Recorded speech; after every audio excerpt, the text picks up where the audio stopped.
ನಮಸ್ಕಾರ ವೀಕ್ಷಕರೇ. ಗುರುವರೇ, ಈಗ ಈ ಕಲಿಯುಗದಲ್ಲಿ ಆಂಜನೇಯ ಬಂದು ಅವರು ಚಿರಂಜೀವಿ, ಲೋಕ ಸಂಚಾರಿ, ಎಲ್ಲ ಕಡೆ ಅವರು ಇರ್ತಾರೆ, ಎಲ್ಲ ಲೋಕಗಳು ಅವರು ಓಡಾಡ್ತಾರೆ ಅಂತ ನಾವು ಕೇಳಿದ್ದೀವಿ. ಈಗ ತೊಂದರೆಗಳಲ್ಲಿರೋರಿಗೆ ಅವ್ರನ್ನ ಸರಿಯಾದ ರೀತಿ ಆಂಜನೇಯವರನ್ನ ಅವರು ಪ್ರೇಯರ್ ಮಾಡಿ ಪ್ರಾರ್ಥನೆ ಮಾಡಿಕೊಂಡು ಅವ್ರ ಸಮಸ್ಯೆಗಳು ಹೇಳಿದ್ರೆ ಅವ್ರಿಗೆ ಅವರಲ್ಲಿ ಪಕ್ಕಾ ತೊಂದರೆ ಇದ್ದು ಅವರು ಅಷ್ಟೇ ಆನೆಸ್ಟ್ ಆಗಿದ್ದು ಅವ್ರಿಗೆ ಸಮಸ್ಯೆ ಆಗಿದ್ದರೆ ಅವರು ಯಾವುದೋ ಒಂದು ರೂಪದಲ್ಲಿ ಆಂಜನೇಯ ಅವರನ್ನು ಕಾಪಾಡ್ತಾರೆ, ಬಂದು ಸಹಾಯ ಮಾಡ್ತಾರೆ ಅಂತೆಲ್ಲ ಕೇಳಿದ್ದೀವಿ. ಈಗ ಯಾವುದೋ ಒಂದು ದುಷ್ಟಶಕ್ತಿಗಳು ಇಲ್ಲ ಇನ್ನೇನೋ ಒಂದು ಸಮಸ್ಯೆಗಳು ಇಲ್ಲಿ ಸಿಕ್ಕಾಕೊಂಡಾಗ ಹನುಮಾನ್ ಚಾಲೀಸ ಆಗ್ಬೋದು, ಇಲ್ಲ ಆಂಜನೇಯಕ್ಕೆ ಸಂಬಂಧಪಟ್ಟಂತೆ ಕೆಲವೊಂದಷ್ಟು ಪೂಜೆಗಳಾಗ್ಬೋದು. ಇವುಗಳನ್ನ ಮಾಡ್ತಾ ಹೋದಾಗ ಅವ್ರಿಗದು ಆ ಸಮಸ್ಯೆಯಿಂದ ಹೊರ ಬರ್ತಾರೆ, ಅವ್ರಿಗೆ ರಕ್ಷಣೆ ಸಿಗುತ್ತೆ ಆಂಜನೇಯಂದು ಅಂತ ವಿಚಾರ ಐತೆ. ಇದ್ರ ಬಗ್ಗೆ ನಿಮ್ಮ ಎಕ್ಸ್ಪೀರಿಯೆನ್ಸ್, ನಿಮ್ಮ ಅನುಭವ, ಈ ಬಗ್ಗೆ ಏನು ಹೇಳ್ಬೋದು ನೀವು ನಮ್ಮ ವೀಕ್ಷಕರಿಗೆ? ನನಗೆ ಒಂದು ಇದೇ ಟಾಪಿಕ್ ಬರ್ತೀನಿ, ಮತ್ತು ಬೇರೆ ಒಂದು ವಿಷಯ ಇದೆ, ಅದಲ್ಲಿ ಜಾಯ್ನ್ ಆಗುತ್ತೆ. ಓಕೆ. ಒಂದು ಕನ್ಸಲ್ಟ್ ಮಾಡಿಕೊಂಡು ಒಂದು ವ್ಯಕ್ತಿ ಮಾಡಿಕೊಂಡೆ ಸುಮಾರು ಈ ಥರ ಜನಗಳು ಮಾಡ್ತಾರೆ. ನಾವು ಆನ್ಲೈನ್ ಕನ್ಸಲ್ಟ್ ಮಾಡಿದಾಗ ಫೋಟೋಗಳೆಲ್ಲ ತೊಗೊಂಡು ಅವ್ರ ಹೆಸರುಗಳೆಲ್ಲ ತೊಗೊಂಡಾಗ ನಾವೇನು ನಮ್ಮ ದೃಷ್ಟಿಯಿಂದ ನೋಡ್ತೀವಿ ಎಲ್ಲ ಒಂದು ಪ್ರಶ್ನೆ ರೀತಿ ಇದೆ, ತಾಯಿಯಿಂದ ಪ್ರಶ್ನೆ ಹಾಕ್ಬಿಟ್ಟು ತಗೊಳ್ಳೋದು, ಉತ್ತರ ತಗೊಳ್ಳೋದು. ಆ ಥರ ಟೈಮಲ್ಲಿ ಏನಾಗುತ್ತೆ, ಸ್ವತಃ ಗಂಡನೇ ಹೆಂಡ್ತಿಗೆ ತೊಂದರೆ ಕೊಡೋದು, ಹೆಂಡ್ತಿನೇ ಗಂಡನಿಗೆ ತೊಂದರೆ ಕೊಡೋದು, ಅಥವಾ ಆಸ್ತಿಗೋಸ್ಕರ ಅಣ್ಣ ತಮ್ಮದಿರ ಮಧ್ಯೆ ಗಲಾಟೆ, ಮನೆ ಒಳಗಡೆ ಇರೋರೆ ಮನೇಲಿರೋರಿಗೆ ಹೊಟ್ಟೆಗಳಿಗೆ ಹಾಕ್ಬಿಡೋದು, ಕೆಟ್ಟ ಇದರ ಪದಾರ್ಥಗಳು ತೊಗೊಂಬಂದು ಹಾಕ್ಬಿಡೋದು. ಈ ಥರ ಒಂದು ದುಡ್ಡು ವಿಷಯಕ್ಕೋ ಒಂದು ಪರ್ಸನಲ್ ವಿಷಯಕ್ಕೋಸ್ಕರ ಹಾಕ್ಬಿಟ್ಟು ಅವರವರೇ ಮಾಡಿಬಿಟ್ಟಿರ್ತಾರೆ. ಕೊನೆಗೆ ಮಾಡಿದ್ದು ಪಶ್ಚಾತ್ತಾಪ ಅರ್ಥ ಆಗ್ಬಿಟ್ಟು ಅದನ್ನು ಹೆಂಗಾದ್ರೂ ಮಾಡಿ ಈಗ ಪರಿಹಾರ ಮಾಡಿಸ್ಬಿಡೋಣ ನಾವೇನೇ, ಅವಾಗ ಅಲ್ಲಿ ನಾವು ಮಾಡಿದ ಪಾಪ ಕರ್ಗೋಗ್ಬಿಡುತ್ತೆ, ಅಲ್ಲಿಗೆ ಸಮಾಪ್ತಿ ಆಗ್ಬಿಡುತ್ತೆ ಅನ್ನೋ ಒಂದು ಅವ್ರ ಮನೋಭಾವನೆ ಇರ್ತದೆ. ಆ ಥರ ಟೈಮಲ್ಲಿ ನಮಗೆ ಫೋನ್ ಮಾಡಿ ನಮ್ಮ ಹತ್ರ ತಿಳ್ಕೊಂಡು ನಾವು ಅವ್ರು ಓಪನ್ ಆಗಿ ಹೇಳಿರ್ತೀವಿ, ನೀವು ಈ ಥರ ತಪ್ಪು ಮಾಡ್ತಿದ್ದೀರಾ, ನಿಮ್ಮ ಮನೆಯವ್ರಿಗೆ ನೀವು ತೊಂದರೆ ಕೊಡ್ತಿದ್ರೆ, ನಿಮ್ಮ ಮನೆ ಒಳಗಡೆ ನೀವು ಒಡಹುಟ್ಟಿದವ್ರಿಗೆ, ನಿಮ್ಮ ಹೆಂಡತಿ ಅಥವಾ ನಿಮ್ಮ ಸ್ನೇಹಿತರಿಗೆ ಹಿಂಗೆ ಮಾಡಿದ್ರೆ ತಪ್ಪಲ್ವ ನೀವು ಮಾಡೋದಂದ್ರೆ, ಇಲ್ಲ ಸರ್ ನಾವು ಮಾಡಿಲ್ಲ ಅಂತ ಒಪ್ಕೊಳ್ತಾ ಇರಲಿಲ್ಲ. ಕೊನೆಗೆ ಫೋನ್ ಮಾಡಿ ಒಂದು ವಾರಕ್ಕೆ ಮಾಡಿ ಅದನ್ನು ನಾವು ಮಾಡಿಲ್ಲ ಅಂತ. ಹೌದು. ಆಮೇಲೆ ಮತ್ತೆ ಅವ್ರಿಗೆ ಬೇರೆ ದಾರಿ ಇಲ್ಲದೆ ಮತ್ತೆ ಫೋನ್ ಮಾಡಿ, ಹೌದು ಸರ್ ಹಿಂಗಿತ್ತು, ನೀವು ಹೇಳಿದ್ದು ಕರೆಕ್ಟು, ನಿಮ್ಮ ಹತ್ರ ಒಪ್ಕೊಳ್ಳೋಕ್ಕೆ ನಮ್ಗೆ ಗಾಬರಿ, ಮತ್ತು ನಮ್ಗೆ ಏನಾದರೂ ನೀವೆಲ್ಲರೂ ಹೇಳ್ಬಿಡ್ತೀರಾ, ಚಾನಲಲ್ಲಿ ಹೇಳ್ಬಿಟ್ರೆ ನಮ್ಗೆ ಮರ್ಯಾದೆ ಹೋಗಿ ಹೆಸರು ಹೋಗ್ಬಿಟ್ರೆ ಅನ್ನೋ ಕಾರಣ. ಯಾಕಂದರೆ ಪರ್ಸನಲ್ ವಿಷಯ ನಾವು ಈ ಚಾನಲಲ್ಲಿ ಮಾತಾಡೋಕ್ಕೆ ಇಷ್ಟಪಡೋದಿಲ್ಲ. ನಮ್ಮ ಚಾನಲ್ ಆ ಥರ ಆಗೋದು ಇಲ್ಲ, ಆಗಿಲ್ಲ ಇದುವರೆಗೂ. ಆಮೇಲೆ ಆ ಥರದ್ದೆಲ್ಲ ವಿಷಯಗಳು ನಡೀತಿರುತ್ತೆ. ನಾನು ಯಾಕೆ ಇದನ್ನು ಹೇಳ್ದೆ ಅಂತಂದರೆ, ಮನೇಲಿರೋರೇ ಹನುಮಾನ್ ಚಾಲೀಸ್ ಕಲ್ತ್ಕೊಳ್ಳೋಕೆ ಏನಾದರೂ ಟ್ರೈ ಮಾಡಿದ್ರೆ, ಅದನ್ನು ಪ್ರಯತ್ನ ಮಾಡಿದ್ರೆ ಕನ್ನಡದಲ್ಲಿ ಹನುಮಾನ್ ಚಾಲೀಸ್ ಸಿಗುತ್ತೆ. ಅದನ್ನು ಒಂದು ನೋಟಲ್ಲಿ ಬರೆದಿಟ್ಕೊಂಡು ಅದನ್ನು ಬಾಯ್ಪಾಠ ಮಾಡಿಕೊಂಡ್ರೆ ಒಂದು ವಾರದಲ್ಲಿ ಕರೆಕ್ಟಾಗಿ ಕಲ್ತ್ಕೊಬೋದು. ಸ್ಪಷ್ಟವಾಗಿ ಪ್ರೊನೌನ್ಸಿಯೇಷನ್ ಪಕ್ಕ ಕಲ್ತ್ಕೊಂಡ್ರೆ, ಉಚ್ಚಾರಣೆ ಕರೆಕ್ಟಾಗಿ ಆಗ್ತಿದ್ರೆ ಒತ್ತಕ್ಷರಗಳನ್ನೆಲ್ಲ ನೀಟಾಗಿ ನೋಡಿಕೊಂಡು ಅವಾಗ ಅದ್ರ ಪ್ರಭಾವ ಅವರಿಗೆ ಇಮಿಡಿಯೇಟಾಗಿ ತೋರಿಸ್ತಾ ಹೋಗುತ್ತೆ. ಆ ವೈಬ್ರೇಷನ್, ಆ ಪ್ರೆಸೆನ್ಸ್ ಗೊತ್ತಾಗುತ್ತೆ ಸ್ವಾಮಿದು. ಆಮೇಲೆ ದಯೆ ಬೇಕು ನನಗೆ, ನಿನ್ನ ಅನುಗ್ರಹ ಬೇಕಪ್ಪ, ನನಗೆ ಬೇರೆ ದಾರಿ ಇಲ್ಲ, ನೀನೊಬ್ಬನೇ ನನಗೆ ಎಲ್ಲನೂ ದಯಪಾಲಿಸೋಕ್ಕಾಗೋದು, ನನಗೆ ₹1 ಕೊಟ್ಟರು, ನೀನು 1 ಕೋಟಿ ಕೊಟ್ಟರು ನನಗೆ ನೀನೇ ಕೊಡಬೇಕು, ನಿನ್ನ ಫಲದಿಂದನೇ ಬರಬೇಕು, ನಿನ್ನ ಕೈಯಿಂದನೇ ಬರಬೇಕು ಅಂತ ಎಲ್ಲನೂ ಅವ್ರ ಮೇಲೆ ಒತ್ತಡ ಹಾಕಿ ಕೂತ್ಕೊಂಡ್ರೆ ನಾವು, ಅವರು ಪಕ್ಕ ನಮಗೆ ಒಲ್ದೇ ಹೊರಿತಾರೆ. ಅದಕ್ಕೆ 100% ಯಾವ ಸಮಯಗಳಲ್ಲಿ ಬೇಕೋ ಇದನ್ನು ಮಾಡ್ಬೋದು. ಈಗ ಏನು ಗೊತ್ತಾ ಸರ್, ಮಂತ್ರ ಪಠನೆ ಶುಚಿ ಇರಬೇಕು. ಓಕೆ. ದೇಹ ಶುಚಿ ಇರಬೇಕು. ದೇಹ ಶುಚಿ ಅಕಸ್ಮಾತ್ ಏನಾದರೂ ಈ ಹೆಣ್ಮಕ್ಳ ವಿಷಯಕ್ಕೆ ಬಂದಾಗ ಕೆಲವೊಂದು ಅವ್ರ ಮಂತ್ಲಿ ವಿಷಯಗಳನ್ನು ಬಿಟ್ಟಾಗ ಅವರು ಆ ಟೈಮಲ್ಲಿ 7 ದಿವಸವರೆಗೂ ಮಾಡಂಗಿಲ್ಲ. ಹುಡುಗರುಗಳು ಅಂತಂದರೆ ಮಾಂಸ ತಿಂದ ಒಂದು 3 ದಿವಸಗಳವರೆಗೂ ಕರಗಲ್ಲ ಒಳಗಡೆ. ಹೌದು. ಮಾಂಸಗಳು ತಿಂದಾಗ ಒಂದು 3-5 ದಿವಸವರೆಗೂ ಒಬ್ಬೊಬ್ರು ಕರಗಲ್ಲ, ಒಬ್ಬೊಬ್ರು ಸರಿಯಾಗಿ ತಿಂತಾರೆ, ಅದು ಇದು. ಹಾಗಾಗಿ ಕರಗೋದಿಲ್ಲ ಅದು ಒಂದು 3-4 ದಿವಸವರೆಗೂ.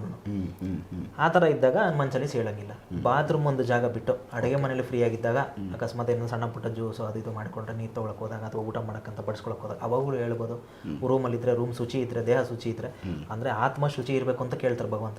ದೇಹ ಶುಚಿ ಇಲ್ಲ ಅಂತ, ಸ್ನಾನ ಮಾಡಿಲ್ಲ ಅಂತಂದರೆ ಆತ್ಮ ಶುಚಿ ಇದ್ದರೆ ಸಾಕು, ನನಗೆ ಮನಸ್ಸು ನೀಟಾಗಿ ಇಟ್ಕೊ ಅಂತ. ಆ ಥರ ಟೈಮಲ್ಲೂ ಪಠನೆ ಮಾಡ್ಬೋದು.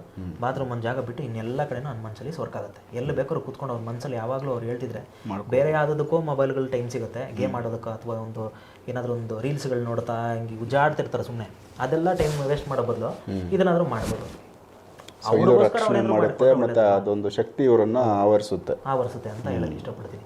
ಆಮೇಲೆ ಇನ್ನೊಂದೇನಂದರೆ, ಹನುಮಾನ್ ಚಾಲೀಸು ಹಿಂಗೆ ನನ್ನ ಅನುಭವದ ಪ್ರಕಾರ ನಾನು ಹೇಳ್ತೀನಿ, ನನ್ನ ದೃಷ್ಟಿ ಅದು ಅನುಭವದ ಪ್ರಕಾರ, ಹನುಮಂತವರು ಯಾವಾಗ ಅವರು ಸಾಧನೆ, ಈಗ ಸೀತಮ್ಮ ಅವ್ರನ್ನ ಯಾವಾಗ ಶ್ರೀಲಂಕಾಕ್ಕೆ ಹೋಗಿ ಭೇಟಿ ಮಾಡ್ತಾರೆ, ಈಗ ಸುಗ್ರೀವ ಅವರ ಕಡೆಯಿಂದ ಆಜ್ಞೆ ಆಗುತ್ತೆ ಹೋಗ್ಬೇಕು, ಅಲ್ಲೆಲ್ಲ ನೀವು ಸೀತಾ ಅವ್ರನ್ನ ಭೇಟಿ ಮಾಡ್ಕೊಂಬನ್ನಿ. 4 ದಿಕ್ಕಲ್ಲೂ ಒಬ್ಬೊಬ್ಬರು ಟೀಮ್ ಮಾಡಿ ಕಳಿಸ್ತಾರೆ. ಸುಗ್ರೀವ ಅವರು ರಾಜನ ಆಜ್ಞೆ ಆಗಿರುತ್ತೆ, ಆಂಜನೇಯ ಸ್ವಾಮಿ ಹೋಗ್ತಾರೆ, ನನ್ನ ರಾಜ ಆಜ್ಞೆ ಮಾಡಿದ್ದಾರೆ ಸುಗ್ರೀವ ಅಂತ ಅಂದ್ಬಿಟ್ಟು ಆಂಜನೇಯ ಸ್ವಾಮಿ ಹೊರಡ್ತಾರೆ.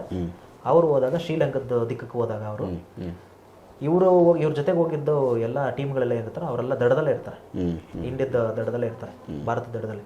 ಇವರು ಶ್ರೀಲಂಕಾಕ್ಕೆ ಹೋಗಿ ಅಲ್ಲೆಲ್ಲ ಹೋದಾಗ ಅವ್ರು ಏನೇನು ಸಾಧನೆಗಳು ಮಾಡ್ತಿದ್ರು, ಶ್ರೀಲಂಕಾಕ್ಕೆ ಹೋದಾಗ ಈ ನಮ್ಮ ರಾಮ ಅವರು ಇಲ್ಲೇ ಕುತ್ಕೊಂಡು ಗುಹೆಯಲ್ಲೇ ಕುತ್ಕೊಂಡು ಅವ್ರಿಗೆ ಆಸ್ಟ್ರೋ ಟ್ರಾವೆಲಲ್ಲಿ ಅವ್ರಿಗೆ ಸಪೋರ್ಟ್ ಕೊಡ್ತಿದ್ರು. ಓ, ಮಾರ್ಗದರ್ಶನ. ಹೌದು. ಓಕೆ. ಕಾಸ್ಮಿಕ್ ಎನರ್ಜಿ ಈ ವಿಚಾರ ಗೊತ್ತೇ ಇಲ್ಲ. ಹೌದು, ಗೊತ್ತಿಲ್ಲ, ಸರಿಯಾಗಿ ಗೊತ್ತಿಲ್ಲ. ಕಾಸ್ಮಿಕ್ ಎನರ್ಜಿ ವಿಷ್ಣು ಹತ್ರನೇ ಇರೋದು. ಅಖಿಲಾಂಡ ಕೋಟಿ ಬ್ರಹ್ಮಾಂಡ ನಾಯಕ ಅಂತ ಅದಕ್ಕೆ ಕರೆಯೋದು ವಿಷ್ಣುನ. ಕಾಸ್ಮಿಕ್ ಎನರ್ಜಿ ಪೂರ್ತಿ ಬ್ರಹ್ಮಾಂಡದ ಅವ್ರ ಹತ್ರನೇ ಇರೋದ್ರಿಂದ ರಾಮ ಒಂದು ಗುಹೆನಲ್ಲಿ ಕುತ್ಕೊಂಡು ಆಂಜನೇಯ ಸ್ವಾಮಿ ಅವರು ಶ್ರೀಲಂಕಾಕ್ಕೆ ಹೋದಾಗ ಅವ್ರಿಗೆ ಬ್ಯಾಕ್ ಸಪೋರ್ಟ್ ಬೇಕಾಗಿತ್ತು. ಹೌದು. ಎಷ್ಟೆಷ್ಟು ಬರ್ತವೆ ಫೇಸ್ ಮಾಡ್ಕೊಂತ ಹೋಗ್ತಾರೆ ಅವರು. ಯಾಕಂದ್ರೆ ರಾವಣ 64 ವಿದ್ಯೆ ಕಲ್ತಿದ್ದ, ಆಮೇಲೆ ಆಂಜನೇಯ ಸ್ವಾಮಿ 64 ವಿದ್ಯೆ ಕಲ್ತಿದ್ದಾರೆ, ಆಮೇಲೆ ಗಣೇಶ್ ಅವರು 64 ವಿದ್ಯೆ ಕಲ್ತಿದ್ದಾರೆ. ಇವರು 3 ಜನ ಬಿಟ್ರೆ ಇನ್ಯಾರು ಕೂಡ ಕಲ್ತಿಲ್ಲ. ಹಂಗಾಗಿ ತ್ರಿಮೂರ್ತಿಗಳು ಕೂಡ 64 ವಿದ್ಯೆ ಇಲ್ಲ. ಆದರೆ ಇವರು 3 ಜನ ಮಾಡಿದ್ದಾರೆ. ಅದಕ್ಕೆ ಇವ್ರನ್ನ ಬೇಯಿಸೋ ಅಂಥದ್ದು ಯಾರ ಕೈಲಿ ಆಗಲ್ಲ. ಅವರವರೇ ಅವರಂಥವ್ರನ್ನ ಯೋಗ್ಯತೆ ಇರೋವಂಥವ್ರನ್ನ ಫೈಟ್ ಮಾಡಬೇಕು. ಅದಕ್ಕೆ ಆಂಜನೇಯ ಸ್ವಾಮಿಗೆ ಶ್ರೀಲಂಕಕ್ಕೆ ಹೋಗಿ ಬೆಂಕಿ ಹಚ್ಚಿ ಬರೋಷ್ಟು ಕೆಪಾಸಿಟಿ ಇದ್ದಿದ್ದು. ಅದಕ್ಕೆ ಬೇಕಾಗಿದ್ದು ಬ್ಯಾಕ್ ಸಪೋರ್ಟು ರಾಮ ಅವರು ಕೊಡ್ತಾರೆ, ಕೂತಿದ್ದ ಜಾಗದಲ್ಲಿ ಕೊಡ್ತಾರೆ. ಆವಾಗ ಅವರಲ್ಲಿ ಏನೇನು ಸಾಧನೆಗಳು ಮಾಡ್ತಿದ್ರು ಅವಾಗ ಇಲ್ಲಿ ರಾಮ ಅವರು ಹೊಗಳ್ತಾ ಹೋಗ್ತಾರೆ. ಅದೇ ಹನುಮಾನ್ ಚಾಲೀಸ್ ಅಲ್ಲಿ ಉಟ್ಕೊಂತು. ಓಕೆ. ಅಲ್ಲಿ ಒಂದೊಂದು ಅವರು ಅಲ್ಲಿ ಧ್ವಂಸ ಮಾಡಿದಾಗೋ ಇಲ್ಲ ಯಾವುದೋ ಒಂದು ಸಮಸ್ಯೆನ ಅವ್ರು ಕ್ಲಿಯರ್ ಮಾಡ್ಕೊಂಡು ಛೇದಿಸ್ಕೊಂಡು ಹೋದಾಗೋ ಅದನ್ನ ಇಲ್ಲಿ ಇವರು ಈ ಸಂದರ್ಭದಲ್ಲಿ ಉಟ್ಕೊಂಡಿದ್ದು. ಈ ಸೀತೆಯವ್ರನ್ನ ಭೇಟಿ ಮಾಡಿ ಮತ್ತೆ ರಾಮ ಅವ್ರಿಗೆ ಸಪೋರ್ಟ್ ಮಾಡಿ ಪೂರ್ತಿ ಶ್ರೀಲಂಕಾಗೆ ಮತ್ತೆ ಇವರು ಪೂರ್ತಿ ಎಲ್ಲರನ್ನೂ ಕರ್ಕೊಂಡು ಹೋಗೋಷ್ಟರಲ್ಲಿ ರಾಮ ಮತ್ತೆ ಇವರು ಸುಗ್ರೀವ ಅವರು ಟೀಮಿನಿಂದ ಎಲ್ಲರೂ ಕರ್ಕೊಂಡು ಹೋಗೋವರೆಗೂ ಇವ್ರು ಏನೇನು ಸಾಧನೆ ಮಾಡಿದ್ರು ಯುದ್ಧಕ್ಕೆ ಮುಂಚೆ ಅದೆಲ್ಲಾನು ಹೊಗಳಿರೋದೇ ಹನುಮಾನ್ ಚಾಲೀಸ್ ಆಗಿದೆ. ಅಲ್ಲಿ ಬರುವಂತ ಎಷ್ಟು ಕಷ್ಟಗಳು ಏನೇ ಆಗಿದ್ರು ಅದನ್ನ ಬೇಯಿಸಿ ನಿಂತಿದ್ದಕ್ಕೆ ನಮ್ಮ ಜೀವನದಲ್ಲೂ ಸ್ವಾಮಿ ಹನುಮಾನ್ ಚಾಲೀಸ್ ನಾವು ಹೇಳಿದಾಗ ಪ್ರೊನೌನ್ಸಿಯೇಷನ್ ಕರೆಕ್ಟಾಗಿ ಹೇಳಿದ್ರೆ ಅಲ್ಲಿ ಎಷ್ಟು ಕಷ್ಟಗಳನ್ನ ಪರಿಹಾರ ಮಾಡ್ತಾ ಹೋದ್ರು ಸ್ವಾಮಿ, ಅಷ್ಟೇ ಕಷ್ಟಗಳು ನಮ್ಮ ಲೈಫಲ್ಲಿ ಇದ್ರು ಕೂಡ ಪರಿಹಾರ ಮಾಡ್ತಾ ಮಾಡೇ ಮಾಡಿ ಆ ಥರ ತೊಂದರೆಗಳು ಇಲ್ಲಿ ಕ್ಲಿಯರ್ ಆಗ್ತವೆ ಅಂತ ಇದು. ಮತ್ತೆ ಅಂದರೆ ಅದೊಂದು ಹನುಮಾನ್ ಚಾಲೀಸಲ್ಲಿ ಆಂಜನೇಯಕ್ಕೆ ಬಂದಿದ್ದ ಕಷ್ಟಗಳು ಅವು ಎದುರಿಸ್ಕೊಂಡ ಹೆಂಗೆ ಹೋದ್ರು, ನಮ್ಮಲ್ಲಿರೋ ಕಷ್ಟಗಳು ಈ ಚಾಲೀಸ್ ಓದಬೇಕಾದಾಗ ಅದನ್ನು ಹೇಳ್ಬೇಕಾದಾಗ ಆ ತೊಂದರೆಗಳು ಹಂಗೆ ಕ್ಲಿಯರ್ ಆಗ್ತಾವಂತ. ಸೂಪರ್, ತುಂಬ ಚೆನ್ನಾಗಿ ಚಾಲೀಸ್ ಕಲ್ತ್ಕೊಂಡ್ರೆ ನಿಮ್ಮ ಮಧ್ಯೆನೇ ಹಿತಶತ್ರುಗಳು ಇರ್ತಾರೆ ನೋಡಿ, ಆ ಹಿತಶತ್ರುಗಳಿಂದ ಕಾಪಾಡ್ಕೊಳ್ಳೋದಕ್ಕೆ ಇದೊಂದು ದಾರಿ ನಿಮಗೆ. ಸೂಪರ್. ಅದನ್ನ ಅದು ಬಿಟ್ಟು ಬೇರೆ ಏನಾದ್ರೂ ನಮ್ಮ ಕೈಲಿ ಆಗ್ತಾ ಇಲ್ಲ ಇದನ್ನ ತಪ್ಪಿಸ್ಕೊಳ್ಳೋಕೆ, ಇದನ್ನ ಬಿಡಿಸ್ಬೇಕು ಅಂತಂದ್ರೆ ಅದು ಬಿಟ್ಟು ನಾವು ನಮ್ಮಂಥವ್ರು ಅಥವಾ ನಾವು ನಿಮ್ಮ ಜೊತೆಗೆ ಸಪೋರ್ಟ್ ನಿಂತ್ಕೊಬೋದು. ಅದು ಬಿಟ್ಟರೆ ನಿಮಗೆ ಸ್ವಲ್ಪ ತಡ್ಕೊಳಕ್ಕಾದ್ರೂ ಅಟ್ಲೀಸ್ಟ್ ಎದೊಳಕ್ಕಾಗ್ತಲ್ಲ, ಊಟ ಮಾಡೋಕ್ಕಾಗ್ತಲ್ಲ, ಓಡಾಡೋಕ್ಕಾಗ್ತಲ್ಲ, ಎಲ್ಲ ಕೆಲಸಗಳು ಅಡೆತಡೆ ಅಂದರೆ ಹನುಮಾನ್ ಚಾಲೀಸ್ ನೀವು ಕಲ್ತ್ಕೊಂಡು. ಸೂಪರ್. ಅದಕ್ಕೆ ಹನುಮಾನ್ ಚಾಲೀಸ್ ಇರೋವಂಥ ತಾಕತ್ತದು. ಅಂದರೆ ಇದನ್ನು ಕರೆಕ್ಟಾಗಿ ಅದೇ ಒಂದು ಉಚ್ಚಾರಣೆಗಳಲ್ಲಿ ಇರಬೇಕು, ಮತ್ತು ಅಷ್ಟೇ ಶುದ್ಧಿಯಾಗಿ ಅದನ್ನು ಉಚ್ಚಾರಣೆ ಮಾಡಬೇಕು, ಅದನ್ನು ಹೇಳ್ತಾ ಹೋಗಬೇಕು. ಹೌದು ಹೌದು. ಸೊ ಎಷ್ಟು ಸಮಯ ಬೇಕೋ ಹೇಳ್ಬೋದು, ಲಿಮಿಟ್ ಇಲ್ಲ ಇದಕ್ಕೆ. ರಾಮ ನೋಡಿ ಸರ್, ಈಗ ಒಂದೊಂದು ಇಂದ್ರಜಿತ್ತು ಅವನು ಮಾಯೆ ಅಂದರೆ ತುಂಬ ಮಾಯೆ ಸೃಷ್ಟಿ ಮಾಡ್ತಾನೆ. ರಾವಣನ ಮಗ ಇಂದ್ರಜಿತ್ತು ತುಂಬ ಮಾಯೆ ಸೃಷ್ಟಿ ಮಾಡ್ತಾನೆ. ಹೌದು. ಈಗ ನೀವು ಕೇಳಿದ್ರೆ ರಾಮಾಯಣದಲ್ಲಿ ರಾಮ ಮತ್ತು ಲಕ್ಷ್ಮಣ ಇಬ್ಬರು ಬಾಣಕ್ಕೆ ತಗಲಿ, ಇಂದ್ರಜಿತ್ ಬಾಣಕ್ಕೆ ತಗಲಿ ಅವರು ಮೃತಪಡ್ತಾರೆ ಅಂತ ಸೀನ್ಗಳು ಬರ್ತವೆ ಕೆಲವೊಂದು ಮೂವಿಗಳಲ್ಲಿ. ಅದು ಮೃತಪಟ್ಟಿಲ್ಲ ಅದು ಯಾವತ್ತೂ. ಆ ವಿಷ್ಣುನ ಟಚ್ ಮಾಡುವಂಥ ಬಾಣ ಇದುವರೆಗೂ ಭೂಮಿ ಮೇಲೆ ಹುಟ್ಟಿಲ್ಲ ಅಂತ ಹೇಳಕ್ಕೆ ಇಷ್ಟಪಡ್ತೀನಿ. ಇದು ಏನಾಗಿತ್ತು ಅಂತಂದರೆ ರಾವಣನ ಭೂಮಿಗೆ ಆಂಜನೇಯ ಸ್ವಾಮಿ ಯಾವಾಗ ಹೋಗಿ ಹೆಜ್ಜೆ ಇಡ್ತಾರೋ ಆ ಟೈಮಲ್ಲಿ ಅವ್ರ ಮಗ ಇನ್ನೊಬ್ಬರು ಇರ್ತಾರೆ, ಅವರನ್ನ ಇವರು ಸಾಯಿಸ್ಬಿಡ್ತಾರೆ. ಯಾರು? ನಮ್ಮ ಆಂಜನೇಯ ಸ್ವಾಮಿ. ಆ ವನದಲ್ಲಿ ಸಾಯಿಸಿದ ಮೇಲೆ ಅವಾಗ ಇಂದ್ರಜಿತ್ನ ಕಳಿಸ್ತಾರೆ, ನೀನು ಹೋಗಿ ಅವ್ರನ್ನ ಹೇಳ್ಕೊಂಬ ಅಥವಾ ಅವನ್ನ ಸಾಯಿಸು ಅಂತ, ಅಂದರೆ ವಾನರನ್ನ ಸಾಯಿಸು ಅಂತ ಆಂಜನೇಯ ಸ್ವಾಮಿಗೆ ಹೇಳಿ ಕಳಿಸ್ತಾರೆ ರಾವಣ. ಆಮೇಲೆ ಏನು ಮಾಡ್ತಾರೆ, ಇಂದ್ರಜಿತ್ ಬಂದ ಮೇಲೆ ಅವ್ರು ಬರೋದು ಗೊತ್ತಾಗಲ್ಲ, ಇಂದ್ರಜಿತ್ ಬರೋದು ಗೊತ್ತಾಗಲ್ಲ ಆಂಜನೇಯ ಸ್ವಾಮಿಗೆ. ಅವ್ರ ಪಾಡಿಗೆ ಅವ್ರು ಇರ್ತಾರೆ, ನೆಕ್ಸ್ಟ್ ಯಾರು ಬರ್ತಾರೆ ನೋಡೋಣ ಅಂತ ಕಾಯ್ತಿರ್ತಾರೆ. ಇಂದ್ರಜಿತ್ ಬಂದು ಅವ್ರು ಮಾಯೆ ಸೃಷ್ಟಿ ಮಾಡ್ತಾರೆ, ಇಂದ್ರಜಿತ್ ಮಾಯೆ ಸೃಷ್ಟಿ ಮಾಡ್ತಾರೆ, ಇವ್ರಿಗೆ ಗೊತ್ತೇ ಇರಲ್ಲ. ಇವ್ರಿಗೇನು ಅನಿಸಿರುತ್ತೆ, ಮಂಕ ಬಡ್ದಿರುತ್ತೆ ಆಂಜನೇಯ ಸ್ವಾಮಿಗೆ, ಫುಲ್ ಮಂಕ ಬಿಟ್ಟಿರುತ್ತೆ. ಅವ್ರು ಮಾಯ ಆಗ್ತಿದೆ ನನ್ನ ಇದರಲ್ಲಿ ಮೈಂಡಲ್ಲಿಂದ ಗೊತ್ತಾಗಿರೋದಲ್ಲ ಅವ್ರಿಗೆ. ಅವ್ರಿಗೆ ಹೆಂಗ್ ಸೃಷ್ಟಿ ಆಗುತ್ತೆ, ರಾಮನೇ ಇವ್ರ ವೀಕ್ನೆಸ್ ಆಂಜನೇಯ ಸ್ವಾಮಿಗೆ, ಇನ್ಯಾರು ವೀಕ್ನೆಸ್ ಆಗಕ್ಕೆ ಸಾಧ್ಯನೇ ಇಲ್ಲ ಅವ್ರಿಗೆ. ರಾಮನಿಗೆ ಏನಾದ್ರು ಆಯ್ತು ಅಂದ್ರೆ ಅವ್ರ ಕರಳು ಚುರು ಅನ್ನುತ್ತೆ, ಏನ್ ಬೇಕಾದ್ರೂ ಸೋತ್ ಬಿಡ್ತಾರ ಅವರು, ಕುಸ್ತು ಬಿಡ್ತಾರ ಅವರು. ಆ ಥರ ಮಾಯೆ ಸೃಷ್ಟಿ ಮಾಡ್ತಾನೆ ಇಂದ್ರಜಿತ್. ರಾಮನಿಗೆ ಲಕ್ಷ್ಮಣಿಗೆ ಇಬ್ಬರಿಗೂ ಬಾಣ ತಗಲಿದೆ, ಯುದ್ಧ ಸಮಾಪ್ತಿ ಆಯ್ತು, ನೀನು ಇದು ಗೆಲ್ಲಕ್ಕಾಗಲ್ಲ, ಸೀತೆ ನಿಮ್ಮ ಕಡೆಗೆ ಬರಕ್ಕಾಗೋದು ಇಲ್ಲ, ಇನ್ನು ಸತ್ತಿದ್ದಾಯ್ತು ಇಲ್ಲಿ ಇವರಿಬ್ಬರು ಮಾಯೆ ಸೃಷ್ಟಿ ಮಾಡ್ತಾನೆ. ಅಲ್ಲಿ ಒಂದು ಆ ಥರ ಒಂದು ಅವ್ರಿಗೆ ಸೃಷ್ಟಿ ಮಾಡಿ ತೋರಿಸಿರೋ ಥರ. ಹೌದು.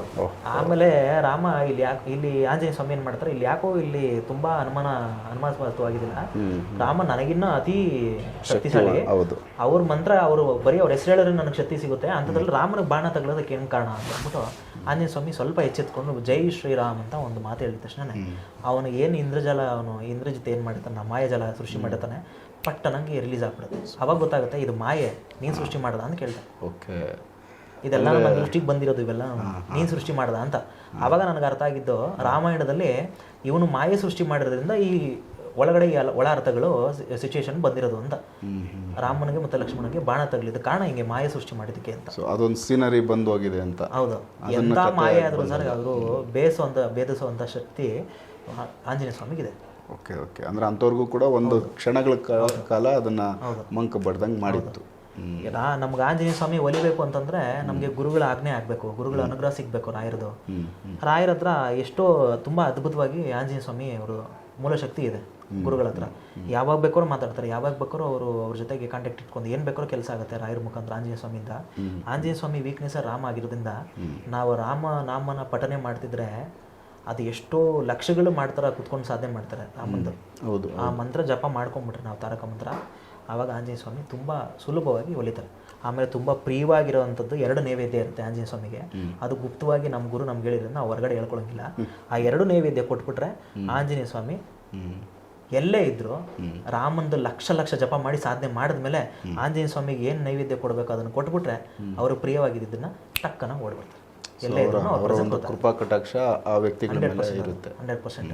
ಇವತ್ತು ಏನೇ ಬ್ಲ್ಯಾಕ್ ಮ್ಯಾಜಿಕ್ ಆದ್ರೂ ಏನೇ ನಮ್ಗೆ ತೊಂದರೆಗಳಾದ್ರೂ ಅವ್ರು ಒಬ್ಬರು ನಮ್ಗೆ ಸಪೋರ್ಟ್ ನಿಂತ್ಕೊಂಡ್ಬಿಟ್ರೆ ಯಾರೋ ಒಂದು ಹುಲಕಡ್ಡಿ ಕೂಡ ನಮ್ಮ ಮೈಯಲ್ಲಿರೋ ಒಂದು ಕೂದಲು ಕೂಡ ರೋಮ ಕೂಡ ಅಲ್ಲಾಡ್ಸೋಕ್ಕಾಗಲ್ಲ ಅಂತ ಇಷ್ಟಪಡ್ತೀನಿ ಇದನ್ನ ಹೇಳಕ್ಕೆ. ಸೂಪರ್. ಯಾಕಂದರೆ ಈಗ ಹನುಮಂತ ಅವ್ರಿಗಿರೋ ಶಕ್ತಿ ರಾಮಾಯಣದಲ್ಲಿರೋ ಘಟನೆಗಳು ನೋಡಿದ್ರೆ ಗೊತ್ತಾಗುತ್ತೆ. ಅವತ್ತಿಂದ ಇವತ್ತವರೆಗೂ ಈ ಕಲಿಯುಗದಲ್ಲೂ ನಡೀತದೆ ಸರ್. ಈ ಕಲಿಯುಗ ಅಂತ್ಯ ಆಗೋವರೆಗೂ, ಭೂಮಂಡಲ ಅಂತ್ಯ ಆಗೋವರೆಗೂ ಅವ್ರ ಶಕ್ತಿ ಸತ್ಯವಾಗ್ಲೂ ಇದ್ದೇ ಇರುತ್ತೆ. ಅವ್ರನ್ನ ಸೀಮಿತವಾಗಿ ಇನ್ಯಾರೂ ಇಲ್ಲ ಸರ್. ಸ್ಮಶಾನದಲ್ಲಿ ಕಾಲ ಬೈರು ಒಂದು ಅಷ್ಟೇ ನಡೀತದೆ. ಇನ್ನು ಔಟ್ ಜಾಗದಲ್ಲಿ, ಇನ್ನು ಔಟ್ ಸ್ಟೇಷನ್ ಜಾಗದಲ್ಲಿ ಏನು ಇವ್ರದ್ದು ಜಾಗ ಏನು ಲ್ಯಾಂಡ್ ಇದೆಯಲ್ಲ ಪೂರ್ತಿ ಇವ್ರದೇ ನಡೆಯೋದು, ಆಂಜನೇಯ ಸ್ವಾಮಿದೇ ನಡೆಯೋದು. ಸೊ ಅವ್ರದ್ದು ಒಂದು ಕೃಪಾ ಕಟಾಕ್ಷ ನಮಗೆ ಸಿಗಬೇಕು ಅಂದರೆ ಅದು ಅಷ್ಟು ಸುಲಭವಾಗಂತೂ ಸಿಗಲ್ಲ. ಯಾಕಂದರೆ ಅಷ್ಟು ಸಾಧನೆ, ಅಷ್ಟೊಂದು ದೈವದ ಜ್ಞಾನ ಇರಬೇಕು, ಆರಾಧನೆ ಇರಬೇಕು. ಲೆಕ್ಕ ಮಾಡಿ ಸರ್, ಒಂದು ಪ್ರೆಸೆನ್ಸ್ ಸಿಗಬೇಕು ಅಂದರೆ, ಒಂದು ಹೂವು ಬೆಳಬೇಕು ಆಂಜನೇಯ ಸ್ವಾಮಿ ಈ ಕಡೆಯಿಂದ ಅಂತಂದರೆ ರಾಮಂದು ಲಕ್ಷಗಳಾಗಿರ್ಬೇಕು ಜಪ. ಸೊ ಅಷ್ಟು ಸಾಧನೆ ಮಾಡಿಕೊಳ್ಳೋರು ಕಡಿಮೆ ಇದ್ದಾರೆ. ಆಗಿನ ಕಾಲದಲ್ಲಿ ಹಿರಿಯರು ಮಾಡ್ಕೊಂಡಿದ್ರು, ಕೆಲವರು ಈಗೂ ಇರ್ತಾರೆ, ಅಪರೂಪ ಎಲ್ಲೋ ಕೆಲವರು ಇರ್ತಾರೆ ಅಷ್ಟೇ. ಹೇಳ್ದಂಗೆ ತಾಳ್ಮೆ ಬೇಕು ಸರ್, ತುಂಬ ಕಷ್ಟ ಮಾಡುವಷ್ಟು ತಾಳ್ಮೆ ಇದ್ರೆ ಮಾತ್ರ ಸಾಧನೆ ಆಗುತ್ತೆ ಅಂತ. ಅದು ನಿದ್ದೆ ಕೆಟ್ಟು ಇಡೀ ದಿನಗಳು ಕುತ್ಕೊಂತ ಜಪಗಳು ಮಾಡಿದಾಗ ಒಂದಷ್ಟು ಕಷ್ಟ ಕಾರ್ಯ ಅಂದ್ರೆ ಏನ್ ಗೊತ್ತಾ ಮಾಡ್ಬೋದು. ಅದೇ ಸಮಯಕ್ಕೆ ನಾವು ಅದೇ ನಕ್ಷತ್ರಕ್ಕೆ ಕುತ್ಕೊಬೇಕು, ಅದೇ ಟೈಮಿಗೆ ನಾವು ಜಪ ಮಾಡಿದ್ರೆ ನಮ್ಗೆ ಸಿದ್ಧಿ ಆಗೋದು. ಅದೇ ಟೈಮಿಗೆ ನಾವು ಎದ್ದು ಕುತ್ಕೊಂಡು ಮಾಡಬೇಕು. ರೆಗ್ಯುಲರ್ ಟೈಮ್ ಅಂತ ಇಟ್ಕೊಂಡಿರ್ತೀವಿ, ದಿನಾನು 6 ಗಂಟೆಗೆ, ಅದು ಬೆಳಗ್ಗೆ ಆಗಿರ್ಬೋದು ಸಂಜೆ ಆಗಿರ್ಬೋದು, 6 ಗಂಟೆಗೆ ನಾವು ಕುತ್ಕೊಂಡು ಜಪ ಮಾಡ್ತೀವಿ ಅಂತ ಅಂದಾಗ ಧ್ಯಾನ ಮಾಡ್ಕೊಂಡು ಕುತ್ಕೊಂಡಾಗ ಆ ಟೈಮ್ ಕುತ್ಕೊಳ್ಳೋಕೆ ಕಷ್ಟ ಆಗುತ್ತೆ ಕೆಲವ್ರಿಗೆ. ಅದೇ ಕಷ್ಟ ಇದರಲ್ಲಿ ಕೆಲವೊಂದು ಸಾಧನೆ ಮಾಡೋದು, ಅದೇ ಕಷ್ಟ. ಅದನ್ನ ಏನಾದರೂ ಮಾಡ್ಬಿಟ್ಟು ಮೇಂಟೈನ್ ಮಾಡಿ ನಿಂತ್ಕೊಂಡ್ಬಿಟ್ರೆ ಆ ರೆಗ್ಯುಲರ್ ಟೈಮಿಗೆ ಮಾಡ್ಕೊಂಡು ಕೂತ್ಕೊಂಡು ಶಿಸ್ತು ತಾಳ್ಮೆ, ಶಿಸ್ತು, ಸಹನೆ ತುಂಬ. ಸೊ ಇದು ಯಂಗ್ ಏಜ್, ಸಣ್ಣ ಏಜಲ್ಲಿ ಇದ್ದಾಗ ಈ ಸಾಧನೆಗಳೆಲ್ಲ ಸ್ವಲ್ಪ ಚೆನ್ನಾಗುತ್ತೆ, ಯಾಕಂದ್ರೆ ಟೈಮ್ ಸಿಗುತ್ತೆ. ಸೊ ಈಗ ಟೆನ್ಷನ್ಗಳು ಕಮ್ಮಿ, ಫ್ಯಾಮಿಲಿ ಗೊಂದಲಗಳಿರೋದಿಲ್ಲ ಅಷ್ಟೊಂದು.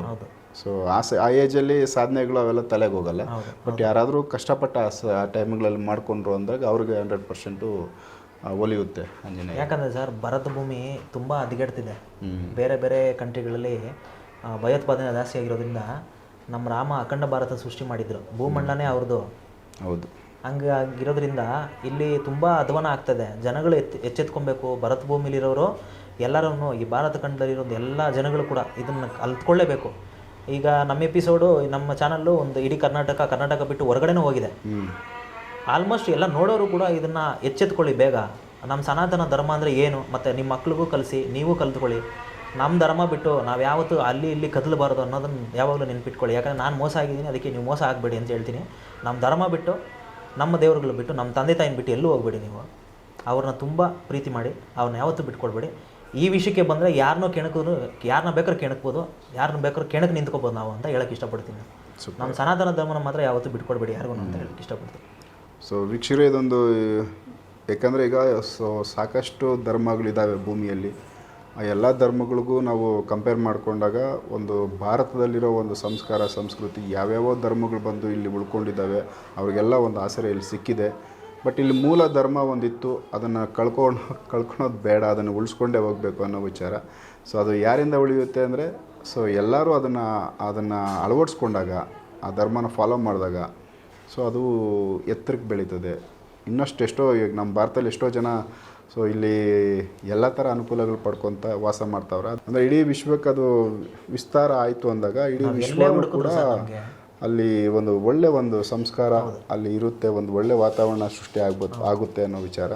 ಸೊ ಇದು ವೀರ ಬ್ರಹ್ಮೇಂದ್ರ ಸ್ವಾಮಿಗಳು ಬರೋ ನೆಕ್ಸ್ಟ್ ಕಲ್ಕಿ ಅವತಾರದಲ್ಲಿ ಇಡೀ ವಿಶ್ವನ ನಾನು 108 ವರ್ಷಗಳ ಕಾಲ ಆಳ್ವಿಕೆ ಮಾಡ್ತೀವಿ ಅಂತೇಳಿ ಹೇಳಿದ್ದಾರೆ ಅವರು ಕಾಲಜ್ಞಾನದಲ್ಲಿ. ಹಾಗೇನಾದರೂ ಆಯಿತು ಅಂದಾಗ ಅವತ್ತು ಬೇರೆ ಯಾವ ಧರ್ಮಗಳು ಇರೋದಿಲ್ಲ, ಸನಾತನ ಧರ್ಮ ಒಂದು ಗಟ್ಟಿಯಾಗಿರುತ್ತೆ. ಎಲ್ಲರೂ ಕೂಡ ಬೇರೆ ಬೇರೆ ಇದ್ದರೂ ಕೂಡ ಅವರು ಸನಾತನ ಧರ್ಮನ ಅವತ್ತು ಫಾಲೋ ಮಾಡ್ತಾರೆ ಅನ್ನೋ ಥರ ಕಾಣಿಸುತ್ತೆ ಅವ್ರು ಹೇಳಿರೋ ವಿಚಾರ ಕಾಲಜ್ಞಾನ. ಸೊ ನೋಡೋಣ, ಮುಂದೆ ಕಾದು ನೋಡೋಣ. ಸೊ ಇದಿಷ್ಟು ಗುರುವರ ಒಂದು ಅನುಭವ, ಅವ್ರಿಗಾಗಿರೋ ಎಕ್ಸ್ಪೀರಿಯೆನ್ಸು, ಅವರು ಕೆಲವೊಂದಷ್ಟು ಆಂಜನೇಯಕ್ಕೆ ಸಂಬಂಧಪಟ್ಟಂತೆ ವಿಚಾರಗಳು ತಿಳಿಸಿದ್ದಾರೆ.